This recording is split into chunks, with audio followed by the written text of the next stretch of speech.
सलग चौथ्या दिवशी देखील गोदावरी नदीला पूरजन्य परिस्थिती निर्माण झालेली आहे। आपण बघू शकतोय का नाशिकच्या गोदावरी नदीला सलग चौथ्या दिवशी देखील पूरजन्य परिस्थिती निर्माण झालेली आहे। पावसाचा जे पुराचा जे इंडिकेटर मानला जाणारा दुधोंड्या मारुतीच्या आता पायापर्यंत पाणी आहे।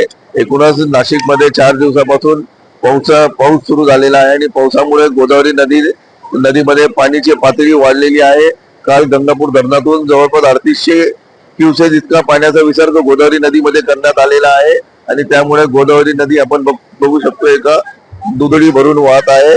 एकूणच नाशिकमध्ये 4 दिवसापासून पाऊस सुरू होता आणि त्या पावसामुळे गोदावरी नदीला पूर आलेला आहे। चौथ्या दिवशी देखील पूरची परिस्थिती जशी तशी आहे।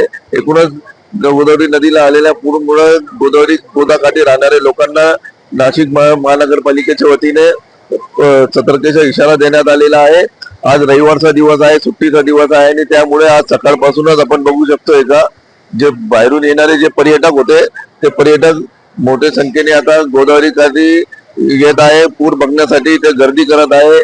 आपल्या मोबाईल मध्ये हे चित्र कैद करत आहे। आपण बघू शकतोय का या ठिकाणी आता पर्यटक या ठिकाणी हळूहळू दाखल होत आहे आणि या ठिकाणी गोदावरी नदीला आलेल्या पूरमुळे प्रशासनाकडून सतर्कतेचा इशारा देण्यात आलेला आहे। तसेच धरण क्षेत्रात जर पाऊस वाढला तर टप्प्याटप्प्याने पाण्याचा जो विसर्ग आहे ते आणखीन वाढवण्यात येणार आहे।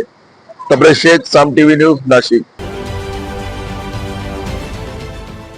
देश विदेशातील प्रत्येक घडामोडींचे लाईव्ह अपडेट मिळवण्यासाठी आता साम टीव्हीच्या सर्व सोशल मीडिया प्लॅटफॉर्मला लाईक, फॉलो आणि सबस्क्राईब करा।